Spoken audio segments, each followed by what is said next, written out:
দেখুন বন্ধুরা, আজকে নিম বেগুন ভাজবো। এই একটা গোটা বেগুন রাখলাম আর এই নিম পাতাগুলোকে ধুয়ে রেখেছি।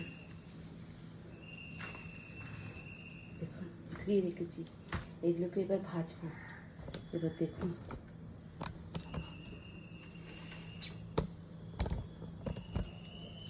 তাওয়াটা গরম হয়ে গেছে। গরম হয়ে গেছে। এবার এই গোটা নিম পাতা রাখছি। এগুলো শুকনো তাওয়ায় সেঁকে নেব, এগুলো খেতে টেস্ট লাগবে।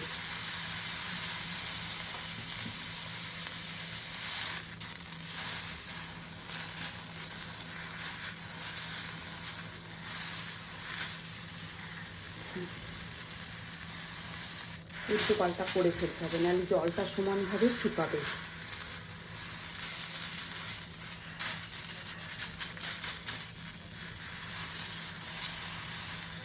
সবগুলোই নিম পাতা ভেজে নেবে বলতে হবে।